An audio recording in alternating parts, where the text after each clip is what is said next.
Yeah, I mean, I think youth ministry has a lot of great challenges facing it. So you think about what will youth ministry be in the next 10 years, or what are some issues we have to face as we move forward.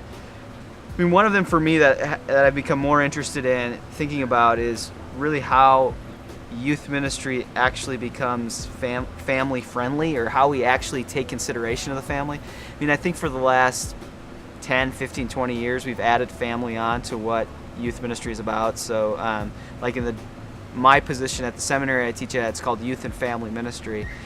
But for the most part, we don't really do much with the family. And, we're at this big National Youth Workers Convention, and yeah, there's some seminars on family, and there's some books about it maybe here and there.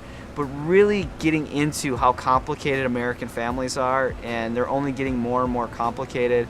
And there's just a lot of issues that if youth ministry really does and really is committed to being about families, or understanding young people as bound within families, then we're going to have to take some pretty radical steps, I think. And I'm not sure what those look like, but you can't just say you're about families or want to be about families and not confront some of the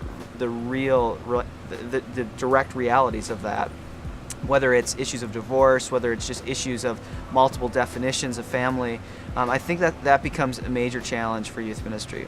Another challenge, I think, for youth ministry as we move forward into the future is how to construct a theological perspective.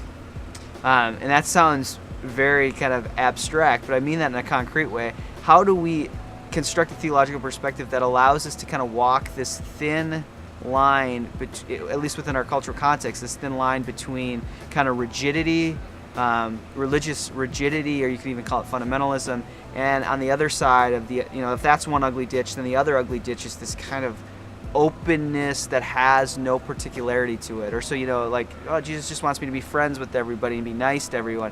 So how does youth ministry become an asset to the church in helping young people claim their faith in a way that is actually open to the world but can make a confession of Jesus Christ? Like, how do we do that? And how does our confessionalism not move us into kind of rigid categories, but our openness to the world not lead us into this kind of, well, Jesus is just one with everybody else? I mean, how do we actually do that? And I actually think business as usual doesn't work very well either. I mean, I think we need a much richer theological perspective to do that. And one of the ways forward, I think, in that, and one of the things that I'm kind of wanting to push for, is that youth workers, I think, need to spend more time thinking about the where question.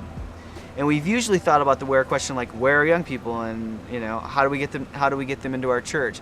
But I think before we can even ask that question, really we have to ask this question: where is God? In the sense of, where does God actually reveal God's self? Now, in some ways, that sounds like this really simplistic Sunday school kind of thing. Like, where's God is, well, where people love each other, or where people are reading the Bible, or where people are worshiping. But I think that we have to move into really constructing rich and nuanced understandings of where God actually encounters us. So it becomes a question of revelation to me.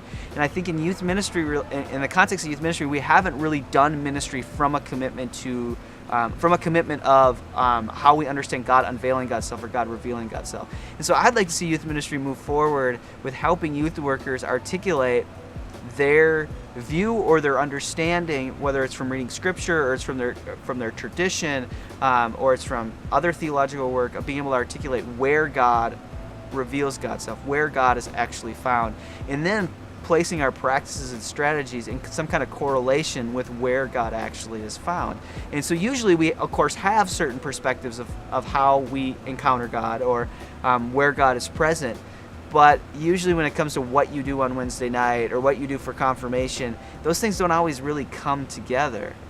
You do all these games, or you do confirmation this way, or but it doesn't really connect with where you actually understand God's presence actually in the world. So I think trying to find a way to articulate that becomes, I think, really important in the future.